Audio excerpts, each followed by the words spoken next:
আসসালামু আলাইকুম রহমতুল্লাহ। প্রিয় দর্শক, আপনার স্ক্রিনে যে ভিডিওটা দেখতে পাচ্ছেন, পাবনা ঈশ্বরদী কলেজের সামনে ইসলামিক ছাত্র শিবির নারায়ে তাকবীর আল্লাহু আকবার স্লোগান দিয়ে প্রিয় দর্শক, ছাত্র দলের একটা মনে হয় অফিস ছিল একদম ক্যাম্পাসের সামনে, মানে কলেজের সামনে, এটাকে ভাঙচুর করেছে প্রিয় দর্শক।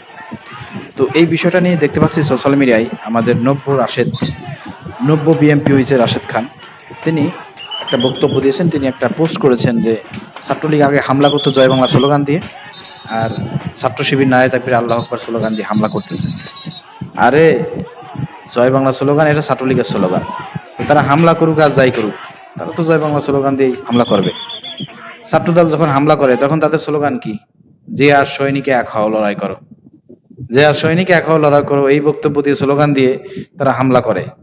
যে আর সৈনিকে এক হও লড়াই করো। ইসলামী ছাত্র শিবিরের তাকবীর কি? ইসলামী ছাত্র শিবিরের স্লোগান কি? নারায়ে তাকবীর আল্লাহু আকবার।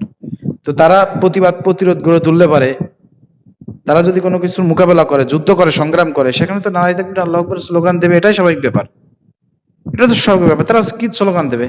তাদের শক্তি, তাদের পাওয়ারই তো হচ্ছে নারায়ে তাকবীর আল্লাহু আকবার। যে ধ্বনি শুনলে পারে কাফের মুশরিক থেকে শুরু করে এসব যারা হামলা করতে আসে পালিয়ে যায় লেজ গুটি। আজকে দেখেছেন প্রিয় দর্শক, শান্তিপূর্ণভাবে ইসলামী ছাত্র শিবিরের ভাইরা মিছিল নিয়ে আসতেছিল, কলেজের সামনে আসতে না আসতেই ওই পাশ থেকেই পাটকেল মারা শুরু করছে ছাত্রদলের সন্ত্রাসীরা। সাথে সাথে ইসলামী ছাত্র শিবিরের ভাইরা দাওয়া দিয়েছে। ওমা, ছাত্রদলের কাউকে খুঁজে পাওয়া যায় না। অলিতে গলিতে ঢুকছে শিবিরের ভাইরা, নারায়ে তাকবীর আল্লাহু আকবার স্লোগান দিয়েছে, একটা শয়তানকেও খুঁজে পায় নাই। সব মানে 2-4-5 কিলোমিটার দূরে চলে গেছে ভয়তে। ছাত্রদলের লোকজন সন্ত্রাসীরা সব শয়তান পালাইছে। পরে ইসলামী ছাত্র শিবিরের ভাইরা একদম কলেজের সামনে, পুলিশের সামনে একবারে অ্যাকশন শুরু করছে নারায়ে তাকবীর আল্লাহু আকবার স্লোগান দিয়ে। একদম 2 মিনিটের মধ্যে প্রিয় দর্শক একবারে ক্যাম্পাস ছাড়া করেছে ছাত্রদলকে। বাহ, খুবই চমৎকার কাজ করেছে। নারায়ে তাকবীর আল্লাহু আকবার স্লোগান দেবে না, তারা কি অন্য রাম রাম স্লোগান দেবে নাকি? আর ওইখানে যে একটা ভাঙচুর করছে প্রিয় দর্শক, ওটা ছাত্রদল ওইখানে আমার মনে হয় যে অফিস করছিল এবং ব্যানারটা নিয়েছিল, ওইটা দখল করে বসেছিল প্রিয় দর্শক। ওখানে হয়তো কার্যক্রম করতো, সন্ত্রাসী কার্যক্রম, এই জন্য ক্ষিপ্ত হয়ে প্রিয় দর্শক ওই সন্ত্রাসী কার্যক্রম করার ওই জায়গাটা ওরা ভেঙে চুরে তছনছ করে দিয়েছে। এটা দেওয়ার দরকার ছিল, এটা শিক্ষার্থীদের অনেক দিনের একটা দাবি ছিল। একদম উচিত শিক্ষা, উচিত কাজ করেছে। এভাবে প্রত্যেকটা ক্যাম্পাস ইসলামী ছাত্র শিবিরকে প্রস্তুতি নিয়ে থাকতে হবে। কোন হামলা আসলে পারে সাথে সাথে প্রতিবাদ প্রতিরোধ গড়ে তুলতে হবে, বিন্দু মাত্র ছাড় দেওয়া যাবে না। ফায়াকতুলুনা ওয়ায়াকতালুন, বিন্দু মাত্র ছাড় দেওয়া যাবে না। ছাড় দেওয়ার সিস্টেম ইসলামে নাই। হামলা হলেই পাল্টা হামলা করতে হবে, হামলা হলেই পাল্টা প্রতিরোধ গড়ে তুলতে হবে, মারতে আসলে মার দিতে হবে, এটাই নিয়ম। তো ইসলামী ছাত্র শিবির ইসলামকে ধারণ করে, ইসলামী আদর্শ বিশ্বাস করে, তাদের স্লোগান নারায়ে তাকবীর আল্লাহু আকবার।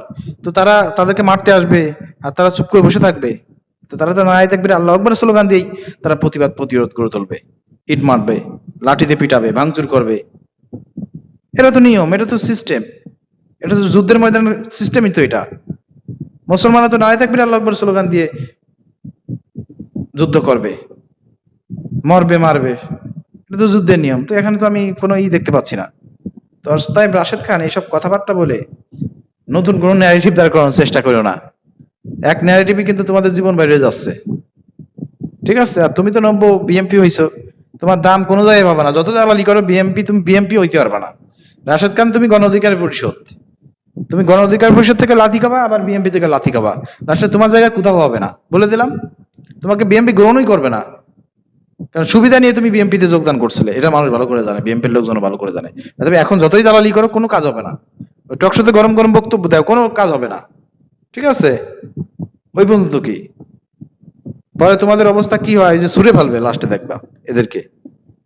এদেরকে ওই যে মেনন রাশেদ খানকে যেভাবে আওয়ামী লীগ সুরে ফেলছিল না, এরপরে আপনার ওই যে প্রিয় দর্শক দেখছেন কিছু মৌলবী জমিয়তের, এরাও দালালি করে বিএমপির, এদেরকেও সুরে ফেলবে আগামীবার। রাশেদ খানকেও সুরে ফেলবে বিএমপি। ওরে এগুলো হারাবো, এগুলো এদেরকে আমরা একসময় ভাবতাম যে এরা মানে জাতীয় নেতা হবে, কিন্তু এদের স্বভাব চরিত্র, কথাবার্তা এবং এদের মানে এই ধরনের দালালির কারণে প্রিয় দর্শক এদের কিন্তু অবস্থা খারাপ হয়ে গেছে। দেশের জনগণ এদেরকে আর পছন্দ করে না। বিকাশ নূর বলে, বিকাশ রাশেদ বলে, এদের ইমেজ শেষ হয়ে গেছে, বোল্ট আউট। এরা বোল্ট আউট, এরা সঠিকভাবে নিজেদেরকে পরিচালনা করতে পারে নাই, যার কারণে এরা বোল্ট আউট হয়ে যাচ্ছে। এদের এদের এরা দেখবেন যে ভিডিও করে, কমেন্ট, এরপরে পোস্ট করে, কমেন্ট সেকশন বন্ধ করে রাখে, মানুষের সমালোচনা সহ্য করতে পারবে না বলে কমেন্ট সেকশন বন্ধ করে রাখে। দেখবেন রাশেদ খানের প্রত্যেকটা কমেন্ট সেকশন বন্ধ। কেন? ভয় পান কেন? জনগণের সমালোচনা নিতে পারেন না, জনগণ ধুলাই করে, তাই না? সহ্য হয় না, রাতে ঘুম হয় না, হবে কিভাবে? দালালি করলে পারে কোনো কাজ নাই, দালালি করে কোনো লাভ হবে না আপনাদের, বলে দিলাম।